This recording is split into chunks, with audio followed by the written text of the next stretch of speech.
third fellow who's going to talk to us now is Craig Dearden Phillips. What am I going to say about Craig? Well, I think two things come to mind. One is Craig is a very wise, intelligent man because, like me, he supports Bolton Wanderers. So we've got that in common. But I think what's interesting about Craig and what he represents an important strand of the Centre's work is Craig is a real social entrepreneur. He developed the biggest advocacy organisation, non-profit making organisation that developed in the last, well, how long, Craig? When did you start doing that? Oh, well, mid-90s. Mid-90s. So that created a whole business around helping people's voice go up. And is a real risk taker. And you know, innovations do involve taking risks. They do involve stepping out into the unknown. So, on that note, on that pun, very good. Thanks very much, Simon. I'm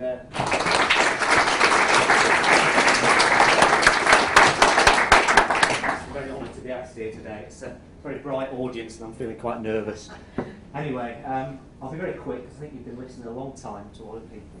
But yeah, like Simon said, my first social business was about working with people whose lives were, in my view, blighted by being done unto by public services. My first job was in a care home, age 22, left university, didn't really know what to do with my life, and stumbled into care, as it was called. And I quickly realised that not only were a lot of money going in at one end, but tremendous harm often was coming out the other in terms of poor levels of happiness, health, employment. And I was quite sort of in a kind of youthful, naive way, quite taken aback by that and surprised. And my young response was to work with a group of 7 or 8 people in Cambridge, where I was at the time, and set up Speaking Up. And that, as Simon said, grew and grew and grew.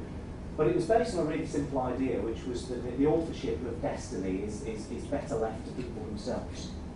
I'm going to a leaving do next week. A fellow called Darren Moore, Bob will know him, I think, we've trained your staff, Bob.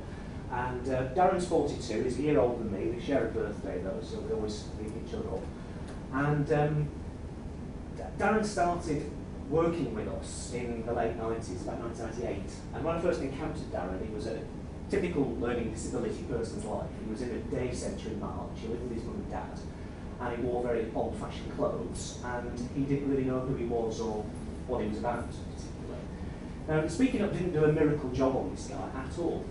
All we did was we invited him on board to contribute to what we were doing as an organisation. So, for the next 14 years, he trained staff, he spoke in public about his own life, and quietly, as Simon said, got on with making the life that he wanted for himself. Now, Darren wanted to live in a city, he's gay, he's told his parents, and he now lives this a very different life, that frankly quite colourful and sometimes quite risky life. He's gone missing on a couple of occasions, it's got pretty scary, but Darren's in control, and that's good. And he's leaving us, and not in a bad way, because he's moving on in life, and he's got other stuff, and he's happy.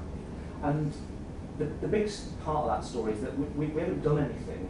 We've just given Darren a chance to contribute and things. And that's the idea, I think, deeply in the Centre for Welfare Reform. Right, that's enough on that. Very quickly, I have set up another business now. That goes back to why Speaking Up was set up in the first place, because we did loads and loads of work with people who I thought had their lives buggered up by public services. And what I realised was that actually we need to help public services get change and get better. Now, there's people in this room who, many years ago in one case, decided to take his part of this public services business out of public services and become something else. And there's someone else just here who's doing a bit of that now. And out of that came an altogether new kind of business led by social entrepreneurial values, working in different, more innovative ways. And that's the way I want to see the public sector going. The coalition seems to have something on this as well, and my business is timed hopefully to coincide with a bit of that.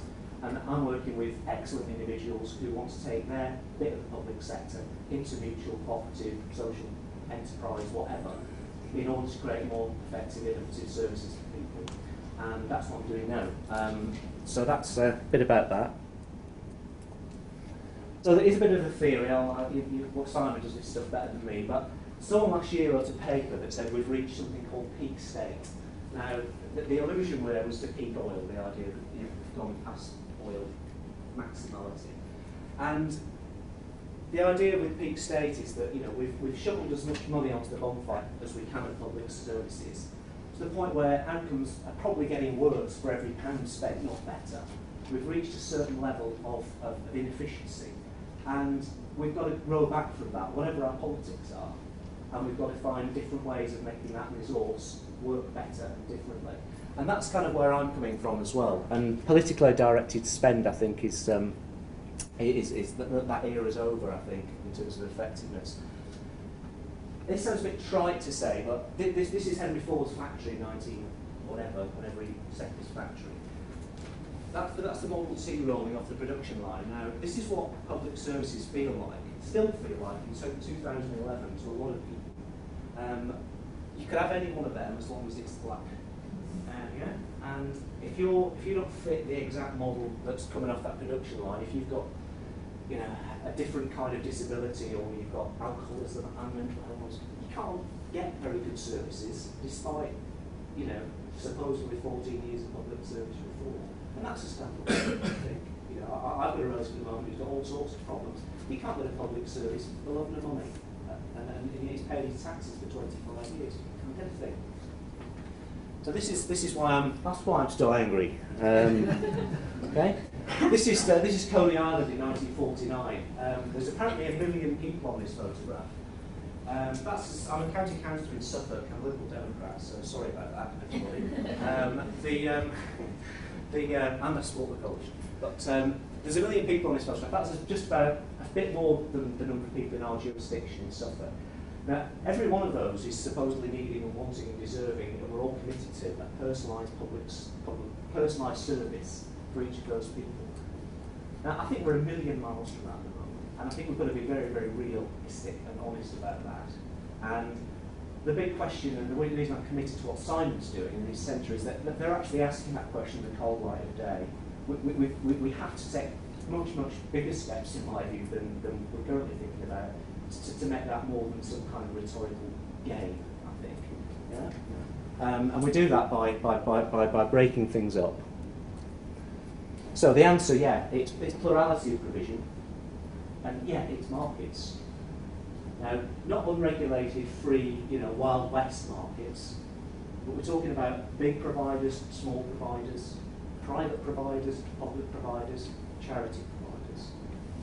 But we're talking about a diversity, and that produces competition. Competition, because competition does drive up standards, and it's producing variety, not monopoly. Public or private.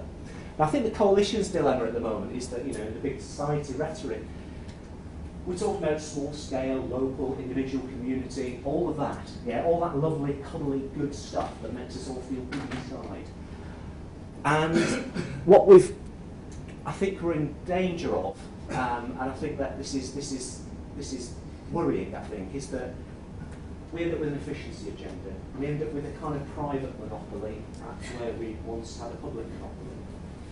Where the big companies come in and just provide the same old crap, but in a slightly more efficient, user-friendly package. I think that's the political danger for the coalition, as it faces the big problems of cutting costs, getting change, all within an electorally acceptable period. Just a cartoon that kind of gets it across a bit there. So I think that's the political danger, I think, we face. And I think it's captured in this slide for me, which is the idea of any willing provider in a very unregulated kind of environment, which will result in monopoly, believe me it will, versus these other ideas that we've got in the localism bill, like right to provide and right to challenge and the social value bill going through as private members' bills through the Commons. These are quite different ideas, actually, all coming from the same administration. And for me, it's about which one will prevail, and also, is there a way of combining these ideas in a healthy way?